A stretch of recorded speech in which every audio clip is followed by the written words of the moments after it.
सोच के देखो, एक ऐसा एनीमे जिसने लोगों को इतना ज़्यादा ट्रॉमेटाइज कर दिया है कि वो जस्ट इसके बारे में सोचने तक डरते हैं। मैं कोई हॉरर, थ्रिलिंग, मिस्ट्री वाला कोई एनीमे की बात नहीं कर रहा हूँ।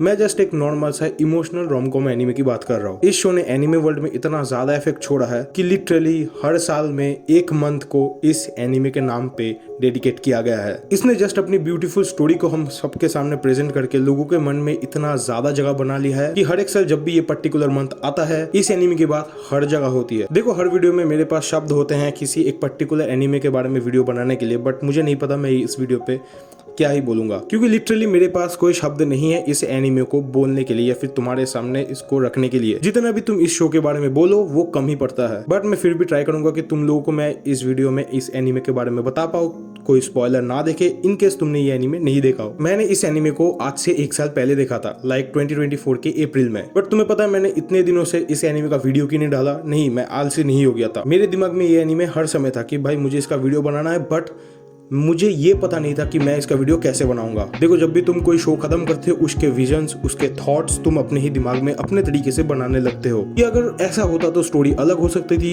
स्टोरी में ये बंदा ये कर सकता था ताकि पूरा एंड अलग हो सके। तुम अपने अपने ओपिनियंस, अपने अपनी पॉसिबिलिटीज निकालते रहते हो एंडिंग को लेके। और ये इफेक्ट एक शो को खत्म करने के 2-3 दिन बाद तक रहता है और उसके बाद तुम्हारा दिमाग वापस से नॉर्मलाइज हो जाता है। बट मैंने जब ये शो खत्म किया, लिटरली मैं इतना ज़्यादा गंदी तरीके से ब्रेक डाउन किसी शो में नहीं हुआ, क्योंकि मैं इन शोज़ या फिर जो एनिमेज हैं या फिर टीवी सीरीज़ कुछ भी हो, इनके मामले में बहुत ज़्यादा स्ट्रॉन्ग हूँ। बट इस एनिमे ने it just breaks me into pieces. Ending इतना ज़्यादा अच्छा था कि देखने के बाद मैं उस दिन पूरा रात नहीं सोया, लाइक मेरे आंखों में आंसू था। एंड आफ्टर दैट डे मैंने इस एनीमे को आज तक भुलाने की कोशिश ही की है, क्योंकि मुझे इस एनीमे का थॉट्स या फिर कुछ भी मेरे दिमाग में नहीं चाहिए था, क्योंकि मुझे पता है अगर मैं इस एनीमे के बारे में ज़्यादा सोचूंगा मेरा हालत वापस खराब होने वाला है। आई थिंक इतना इंट्रोडक्शन काफ़ी है लोगों को समझाने में कि ये एनीमे कैसा है। शो का नाम है योर लाइन अप्रैल। तो चलो अब शुरू करते हैं इस वीडियो को प्रॉपरली।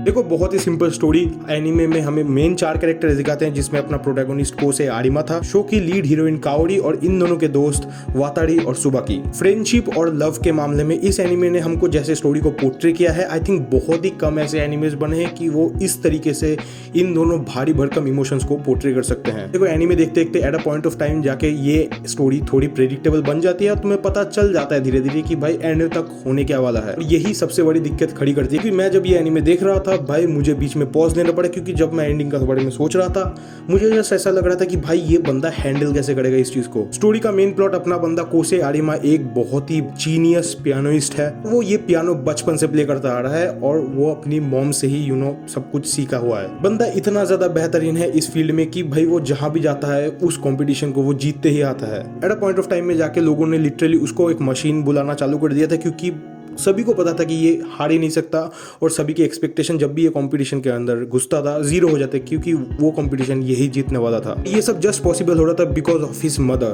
तुम लोगों को लग रहा होगा कि क्या ही है, नॉर्मल स्टोरी है, माँ बेटे का प्यार है स्टोरी में। नहीं, बहुत अलग स्टोरी है और इसके बारे में मैं तुम्हें कुछ नहीं बताने वाला। अगर तुमने एनीमे नहीं देखा तो तुम जाके देख लो, और अगर तुमने देखा है तो तुम समझ गए होगे। पॉइंट ऑफ टाइम में जाके उसकी मॉम की डेथ हो जाती है और वो डेथ उसको इतना ज्यादा ट्रॉमेटाइज करता है कि उसके बाद से उसने पियानो बजाना ऑलमोस्ट छोड़ ही दिया है। और इस एनीमे में सबसे ज्यादा मेन फोकस म्यूजिक पे भी जाता है। साउंड ट्रैक्स हो गए, म्यूजिक हो गए, इन सब चीजों का बहुत ज्यादा इस एनीमे में रोल है। यही एक बहुत ही बड़ा रीजन है मेरे लिए कि इस एनीमे ने मुझे इतना ज्यादा दुख किया। देखो, मेरे दिन का आधा टाइम म्यूजिक को सुनते सुनते ही काम करने में निकल जाता है। आसान शब्द में बोलूं तो हर दिन छोटा मोटा मैं म्यूजिक सुनता रहता हूँ। अगर तुम्हारे म्यूजिक में छोटा मोटा भी नॉलेज नहीं है तो थोड़ा तुम्हें दिक्कत आ सकता है, बट ऐसा भी नहीं है कि तुम्हें बिल्कुल आतिफ असलम जैसा होना है म्यूजिक में तभी जाके तुम इस एनीमे को समझ पाओगे। नहीं, जैसे कि मैंने बोला, बंदे ने पियानो बजाना बिल्कुल छोड़ ही दिया था अपने ट्रॉमा की वजह से, और इसके लिए पियानो ही सब कुछ था। तो ऑलमोस्ट तुम कह सकते हो कि अंदर ही अंदर मर चुका था। देखो, और कोई चीज इंटरेस्ट नहीं करता था। और इसी दौरान इसकी मुलाकात होती है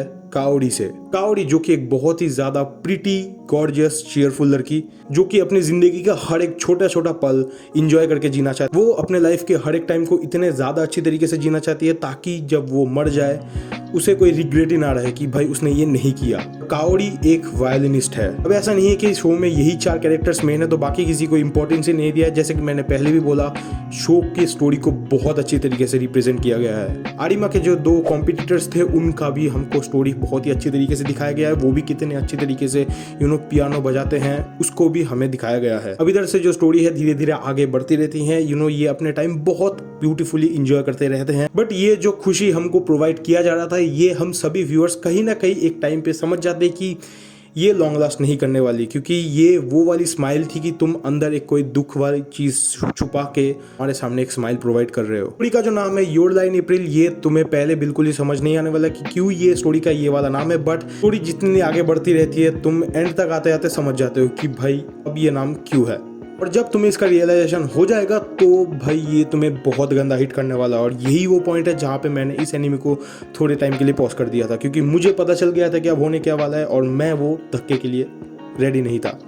मैं ये वीडियो को बनाने नहीं वाला था, क्योंकि इस वीडियो को बनाने के लिए मैंने इस एनीमे का छोटा सा बहुत ही जल्दी थोड़ा एक रिकैप ले लिया है। तो जो मेमोरीज मुझे पहले 1 साल पहले मिले थे वो वापस से हिट होना चालू हो गया। एंड बट वीडियो ना बनाने का भी रिग्रेट होता, क्योंकि इस टाइप के एनीमे अगर मेरे चैनल में नहीं है तो भाई मेरे चैनल का कोई मतलब ही नहीं है। एंड तक आते आते आरिमा अपनी ट्रॉमा को ओवरकम कर लेता है और वो पियानो वापस से बजाना स्टार्ट करता है। जो एंड वाला पियानो का सेशन है भाई, वो लिटरली मैं बता रहा हूँ हर एक बंदे ने इस जगह पे इस पॉइंट पे रोया होगा इस एनीमे को देख के। पता है उस पियानो का जो सॉन्ग का नाम है वो क्या है? वो है डिड इट रीच हर। मतलब तुम समझ रहे हो, मैं स्पॉइलर तुम्हें नहीं दिया बट तुम्हें पता चल गया कि क्या हुआ है इधर। देखो जो भी एनीमे को कार्टून से कंपेयर करते हैं और बोलते हैं एनीमे बच्चों का चीज़ है, ये वाला एनीमे उनको एक बार रिकमेंड करो और जस्ट देखने को बोलो और तुम भाई जस्ट वेट फॉर देम। क्योंकि पहली बात तो इस एनीमे में जो चीज़ है वो बच्चों के लिए है ही नहीं, बच्चों को कुछ समझ आने भी नहीं वाली। वैसे भी तो किसी बड़े आदमी को दिखाओगे तो भाई तुम देख ही रहे हो मेरा हालत।